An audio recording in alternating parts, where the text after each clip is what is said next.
Hello दोस्तों, आज हम करते हैं एग्जाम्पल नंबर 3। क्या कह रहा है? लकड़ी का एक खिलौना जो रॉकेट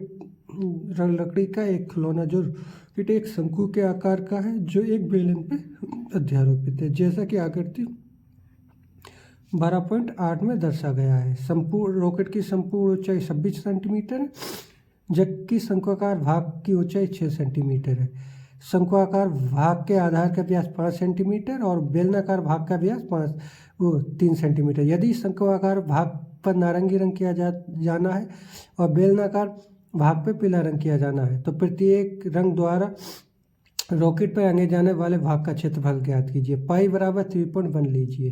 ठीक है, तो ये कौन सा है? ये है एग्जाम्पल 3। ठीक है, ये एग्जाम्पल 3 है। ये एग्जाम्पल 3 है, ये 12.1 का 12.1। तो सबसे पहले हमें क्या कह रहे हैं? लकड़ी का एक खिलौना रॉकेट जो शंकु के आकार का है और जो एक बेलन पे आरोपित है। यानी पहले शंकु को बनाएंगे, उसके ऊपर बेलन, उसके नीचे बेलन बना देंगे। तो सबसे पहले शंकु बनाओ।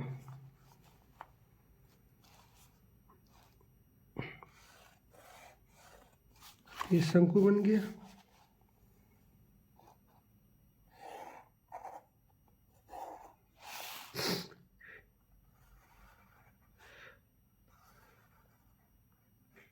ठीक है, अब ये किस पे? बेलन पे। तो हम एक बेलन बना देंगे।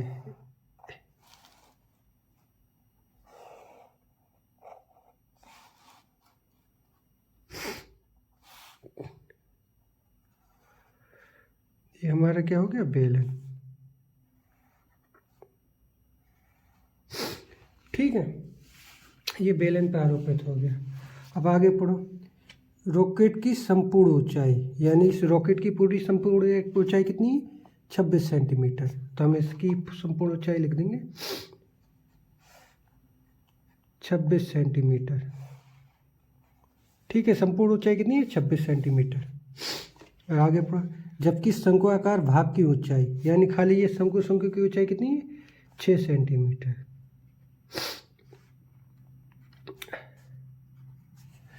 ठीक है, अब आगे पढ़ो। शंक्वाकार भाग के आधार का व्यास 5 सेंटीमीटर। यानी ये शंकु है, इसके आधार का व्यास ये पूरा कितना है? 5 सेंटीमीटर। उसके बाद बेलनाकार भाग के आधार का व्यास 3 सेंटीमीटर है। जो ये बेलन है, ये पूरा, ये बेलन है, ये पूरा, ये कितना है? ये है 3 सेंटीमीटर। ठीक है, यदि शंक्वाकार भाग पर नारंगी रंग किया जाना है और बेलनाकार भाग पे पीला रंग किया जाना है, तो रंग हम बाद में करेंगे। पहले हमें जो जो दिया है वो लिखते हैं। सबसे पहले क्या लिखा है? दिया है क्या दिया है? बेलन पे सबसे पहले हम शंकु को ऊपर वाले को छोड़ दें, पहले बेलन को लेते हैं। बेलन के आधार का व्यास ये कितना है? ये है 3 सेंटीमीटर। ठीक है, तो बेलन के आधार की त्रिज्या क्या होगी? बेलन के आधार की त्रिज्या, ये इसको हम दिखाते हैं कैपिटल R से। तो यानी 3/2, आपको पता ही होगा, व्यास बट्टे 2, यानी व्यास 3 और बट्टे 2, तो ये त्रिज्या आ गई। ठीक है, बेलन की ऊंचाई इसको दिखाते हैं हम स्मॉल एस से। तो बेलन की हमें खाली यहाँ से लेके यहाँ तक की ऊंचाई ज्ञात करनी है। तो हम कैसे ज्ञात करेंगे? संपूर्ण ऊंचाई में से शंकु की ऊंचाई घटा देंगे तो हमें बेलन की मिल जाएगी। तो संपूर्ण ऊंचाई कितनी देर की है? 26 सेंटीमीटर। यानी 26 माइनस कितना? 6, तो कितना बचा हमारे पास? 20। तो शंकु की ऊंचाई यानी h बराबर 20 हो गई। ठीक है, ये h बराबर 20 नीचे रख दी। अब इसको छोड़ दो, अब आ जाओ शंकु के ऊपर। ठीक है, तो शंकु के आधार का व्यास, आधार का व्यास। अब शंकु वाला कितना है 5 सेंटीमीटर, तो इधर लिख दो 5 सेंटीमीटर। अब हमें शंकु की त्रिज्या निकालनी होगी, क्योंकि व्यास का तो हमें कोई लेना देना नहीं है। शंकु के आधार की त्रिज्या, अब हमने इसको कैपिटल स्मॉल आर से दिखाई थी, इसको हम कैपिटल आर से दिखा देंगे कि हमें पहचानने में हो जाएगी 5/2 व्यास बट्टे 2, यही होता है। शंकु की ऊंचाई, इसको हम स्मॉल एस व कैपिटल एस से दिखा देते हैं। तो शंकु की ऊंचाई हमें कितने दे रखी है 6 सेंटीमीटर, तो लिख दो इधर 6 सेंटीमीटर। तो आपको पता है कि शंकु के जब पृष्ठीय क्षेत्रफल ज्ञात करते हैं तो हमें तिर्यक ऊंचाई ज्ञात करनी होती है। तो लिखेंगे इधर शंकु की तिर्यक ऊंचाई, तिर्यक ऊंचाई। तिर्यक ऊंचाई का फॉर्मूला क्या होता है, यानी L बराबर होता है हमारा h का स्क्वायर प्लस r का स्क्वायर। ठीक है, तो h हमें कितना दे रखा है शंकु का, शंकु की ऊंचाई 6 सेंटीमीटर, यानी 6 का स्क्वायर प्लस r कितना है, r है हमारे पास 5/2। इसको हम स्मॉल r दिखाते हैं, क्योंकि ये हमारा शंकु की त्रिज्या हमको हमने माना है स्मॉल r, तो इसको भी हम स्मॉल r दिखा देते हैं। ठीक है, तो r हमारा कितना 5/2, यानी 5/2 का स्क्वायर, फिर बराबर का चिन्ह लगा के, तो 6 का कितना होता है 6 × 36 हो जाता है, प्लस 6 का स्क्वायर 36 होगा, 5 का होगा 25 और 2 का हो गया 4। अब हम इसको पूरे में लेना है तो इसकी गुणा इधर करनी पड़ेगी। इसकी अगर 4 की गुणा इधर करेंगे तो ये आएगा हमारा 144। 36 की अगर 4 से गुणा 144 और प्लस 5/4, ये पूरे का 4 आ गया। अब हमने इन दोनों को जोड़ दिया तो हमारा कितना आ गया, ये हो गया हमारे 169। 144 और 25 को जोड़ेंगे तो 169 और ये 4 का 4 ऐसे 169 कितने का होता है 13, और 4 कितने का आता है 2 का। 169 का वर्गमूल 13 ही होता है ना, और 4 का वर्गमूल 2, यानी 2 दूनी 4 और 13 की गुणा 13 से करेंगे तो 169 आ जाएगा, यानी हमारा L बराबर कितना आ गया, ये आ गया।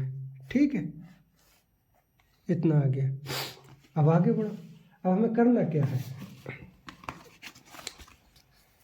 हमें करना है शंक्वाकार भाग पर नारंगी रंग किया जाना है, यानी जो शंकु वाला भाग पे इस पे हमें नारंगी रंग किया करना है। तो लिखेंगे नारंगी, नारंगी रंग से रंगे भाग का क्षेत्रफल,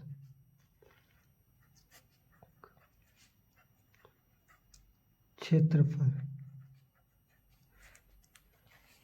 यानी ये जो हमारा ये ऊपर वाला हिस्सा है इसको आपको नारंगी रंग से रंगना है। तो इसको ज्ञात करने के लिए आपको क्या करना पड़ेगा, शंकु का आपको वक्र पृष्ठ ज्ञात करना पड़ेगा। ठीक है, उसके बाद ये नीचे वाला हिस्सा कैसे दिख रहा है, ये दिख रहा है वृत्त की तरह, तो आपको वृत्त का क्षेत्रफल ज्ञात करना पड़ेगा, यानी शंकु का वक्र पृष्ठ और उसका क्या नाम है वृत्त का क्षेत्रफल। उसके बाद जब जी आप इतनी पूरी जगह कर रहे हो तो उसके नीचे ये भी आ रहा है। ठीक है, तो ये वाला हिस्सा में रंगना नहीं है, तो हमें क्या करना पड़ेगा, वृत्त के क्षेत्रफल में से ये वाले वृत्त का बेलन का वृत्त का क्षेत्रफल घटा देना है। क्या ज्ञात करना है, सबसे पहले शंकु का वक्र पृष्ठ ज्ञात करना है, फिर शंकु का ये आधार है, ये शंकु का आधार है ना, तो शंकु के आधार का क्षेत्रफल। ठीक है, फिर माइनस बेलन के आधार का क्षेत्रफल, क्योंकि बेलन वाला तो हमें रंगना नहीं है और ये जगह इससे चिपकी हुई है तो ये जगह घेर रहा है, तो ये हमें माइनस करना है। तो लिखेंगे हम सबसे पहले शंकु का वक्र पृष्ठ क्षेत्रफल, शंकु का वक्र पृष्ठीय क्षेत्रफल प्लस, ये तो खाली शंकु का, अब क्या शंकु के आधार का क्षेत्रफल, ये आधार भी तो रंग होगा ना, ये नारंगी का रखा जाए ना, तो लिखेंगे नीचे, ये देखो प्लस का मैंने इधर चिन्ह लगा दिया है, शंकु के आधार का क्षेत्रफल, आधार का क्षेत्रफल। अब हमें क्या गया था माइनस, क्योंकि ये बेलन वाली भी जगह इधर रह रही है और हमें इसको रंगना नहीं है और ये है चिपका हुआ इससे, तो माइनस क्या कर देंगे, बेलन के आधार का क्षेत्रफल, बेलन के आधार का क्षेत्रफल। ठीक है, तो सूत्र रख दो, शंकु के वक्र पृष्ठ क्षेत्रफल का फॉर्मूला क्या होता है, ये होता है पाई आर एल, ये हो गया, प्लस क्योंकि शंकु के आधार का क्षेत्रफल, हमने शंकु की त्रिज्या क्या मान ली है, हमने मानी है स्मॉल आर, तो इसको कैपिटल आर की जगह हम लिखेंगे, वो स्मॉल आर की जगह लिखेंगे हम कैपिटल आर, क्योंकि हमने त्रिज्या, शंकु की त्रिज्या क्या मानी है कैपिटल आर, तो इसका फॉर्मूला होता है पाई आर एल प्लस शंकु के आधार का क्षेत्रफल, तो जो जिस शंकु क्या बन गया वृत्त का क्षेत्रफल, तो वृत्त के क्षेत्रफल का क्या फॉर्मूला होता है पाई आर स्क्वायर, यानी पाई, और हमने शंकु की त्रिज्या मानी है कैपिटल आर, तो पाई आर स्क्वायर माइनस बेलन का क्षेत्रफल, तो बेलन की हमने त्रिज्या क्या मानी है स्मॉल आर, तो ये इधर लिखेंगे पाई आर स्क्वायर, ये हमने स्मॉल आर बेलन की त्रिज्या मानी है स्मॉल आर, तो इसलिए हमने इसको स्मॉल आर, कैपिटल आर हमने बेल शंकु की त्रिज्या मानी है हमने कैपिटल आर। ठीक है, ये पहचानने के लिए, तो हमें जिसकी जो वैल्यू है वो रख दो, पाई की हमें वैल्यू कितनी रखनी है 3.14, ये हमें क्वेश्चन में दिया है, इसको इधर ना रख के इधर रखते हैं। ठीक है, पहचानने में, सॉल्व करने में आसानी होगी, पाई बराबर 3.14, ठीक है, गुणा ये स्मॉल आर हमने कितनी मान रखी है, इसमें स्मॉल आर मान ली है हमने 5/2, ठीक है, तो इधर क्या आ जाएगा 5/2 गुणा, और हमारा एल क्या आया, ये एल आया हमारा 13/2, तो इधर हम लिख दिए 13/2, फिर प्लस 3.14 गुणा, और हमें इसमें आर कितनी दे रखी है, इसकी भी आर हुई 5/2, तो इधर रख दिया 5/2 गुणा 5/2, अब माइनस के बाद पाई आर स्क्वायर, यानी पाई हमें कितनी है 3.14 गुणा, हमें स्मॉल आर हमें कितनी दे रखी है 3/2, ठीक है, क्योंकि अब ये बेलन की बात कर रही है, तो बेलन के आधार का क्षेत्रफल है ना, तो आर कितनी है 3/2, तो इधर 3/2 गुणा 3/2, अब यहाँ पे अब इसको सॉल्व करो आराम से। सबसे पहले 13 की 3.14 से अगर हम गुणा करेंगे तो ये आ जाएगा 40.82, और 2 दूनी 4, हमने 3.14 और 13 की गुणा करी है, 5 का तो कुछ करा नहीं है, तो 5 इधर आ जाएंगे। ठीक है, फिर प्लस, ये बीच में प्लस का चिन्ह है, 5 की 5 से गुणा करेंगे तो 25, यानी 3.14 को ऐसे लिख दो 25, और 2 दूनी 4, ठीक है, माइनस 3 तिया 9 कर दो, 3.14 गुणा 3 तिया 9 बट्टे 2 दूनी 4, ठीक है। अब इन दोनों की गुणा करोगे तो कितना आ जाएगा हमारा 204.1 बट्टे 4, प्लस इन दोनों की गुणा करेंगे तो हमारा आ जाएगा 78.5, ये 78 है, 78.5 बट्टे 4, फिर माइनस इन दोनों की गुणा करेंगे तो हमारा 28.26 बट्टे 4। अब ये तीनों के हर समान है तो हम इसको एक ही लाइन में लिख सकते हैं, 204.1 प्लस 78 0.5 माइनस ये कितना है 28.26, ये अब इस पूरे के कितने आ जाएगा 4, क्योंकि इन सबके हर समान है।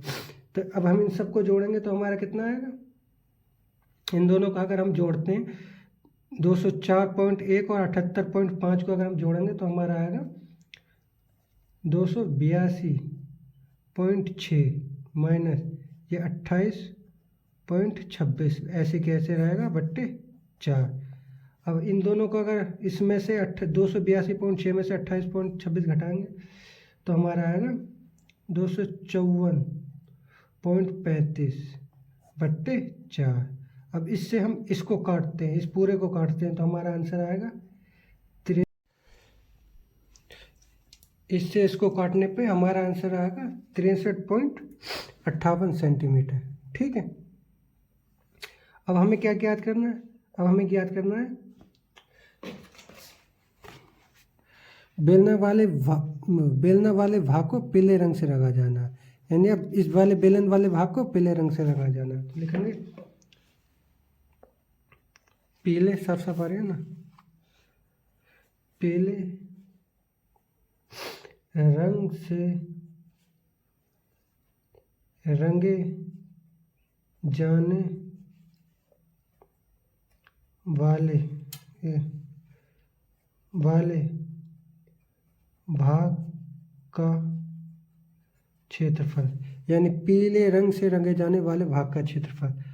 तो यानी हमें क्या ज्ञात करना है, बेलन का वक्र पृष्ठ क्षेत्रफल प्लस ये वाला जो हिस्सा है बेलन के आधार का क्षेत्रफल, और हमें कुछ ज्ञात नहीं करना। तो लिखेंगे हम बेलन का वक्र पृष्ठीय क्षेत्रफल प्लस क्या, बेलन के आधार का क्षेत्रफल, बेलन के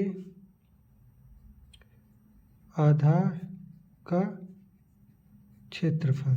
ठीक है, तो हमें बेलन का वक्र पृष्ठ का क्षेत्रफल का फॉर्मूला क्या होता है, इसका फॉर्मूला होता है 2 पाई, बेलन की त्रिज्या हमने क्या मान रखी है, बेलन की मान रखी है हमने स्मॉल r, 2 पाई RH। ठीक है, प्लस बेलन के आधार का क्षेत्रफल क्या हो जाएगा, ये हो जाएगा पाई r स्क्वायर। ठीक है, हमें ये कह रहा है कि बेलन वाले भाग का, अब ये जो बेलन वाला भाग है इसे पीले रंग से रंगा जाना, तो हमें क्या करना है, इसको पीले रंग से ज्ञात करेंगे तो बेलन का वक्र पृष्ठ क्षेत्रफल प्लस जो ऊपर जो आधार दिख रहा है तो ये बेलन के आधार का क्षेत्रफल। ठीक है, तो सबसे पहले बेलन का ये हमारा हो गया। अब हम इसको सॉल्व करते हैं, यानी 2 गुणा पाई की वैल्यू 3.14 गुणा r, हमें कितनी दे रखी है, हमें r कितनी दे रखी है इसकी, बेलन की r दे रखी है 3/2, तो गुणा 3/2 गुणा बेलन की ऊंचाई कितनी है, बेलन की ऊंचाई है 20, तो अब इधर हम कितने रख देंगे 20। ठीक है, प्लस पाई 3.14 गुणा r बुझी इसकी भी यही 3/2 गुणा 3/2। ठीक है, इस वाले 2 से तुम ये वाला 2 काट दो। ठीक है, और उसका क्या नाम है 3.14 की 3 से गुणा कर दो, तो 3.14 की अगर हम 3 से गुणा करेंगे तो हमारा आएगा 3 तियाँ टोटल 3 चौक 12, 3 तियाँ 9, हाँ सही है, 9.42 गुणा 20, इसकी अगर हम इससे करेंगे तो 9.42 गुणा 20 प्लस, अब ये 3 तियाँ 9 यानी 3.14 गुणा 3 तियाँ 9 बट्टे 2 दूनी 4, ये आ गया। ठीक है, तो हम 9.42 को 20 से गुणा 9.42 को अगर हम 20 से गुणा करेंगे तो हमारा आएगा 20 120 ये हमारा आ जाएगा 188.4। नहीं गलत हो रहा थोड़ा, पहले मैं गुणा करता हूँ फिर आपको मैं बताता हूँ। नहीं ठीक है, ये बिल्कुल 120 की अगर 9.4 से गुणा 9.42 से गुणा करेंगे तो 188 आएगा, प्लस 3.14 की अगर 9 से गुणा करेंगे तो हमारा आएगा 28.26 बट्टे 4। अब इसको पूरे में अगर 4 लेना है तो इसकी हम गुणा इधर करेंगे, तो ये हमारा क्या हो गया, इसकी गुणा अगर 88.4 की अगर 4 से गुणा करेंगे तो हमारा आएगा 753.6 प्लस ये हो गया हमारा 28.26 बट्टे 4। अब हम इन दोनों को अगर हम जोड़ देंगे तो हमारा आएगा 781.86 बट्टे 4। अब इसको हम इससे काटेंगे तो हमारा आंसर आएगा 195.46 सेंटीमीटर स्क्वायर। ये भी हमारा सेंटीमीटर स्क्वायर में ही रहेगा, क्योंकि पृष्ठीय क्षेत्र में हमेशा सेंटीमीटर स्क्वायर में आता है। आशा करते हैं हमारी वीडियो आपको पसंद आएगी। कृपया हमारे चैनल को लाइक करें, शेयर करें और सब्सक्राइब करें। धन्यवाद।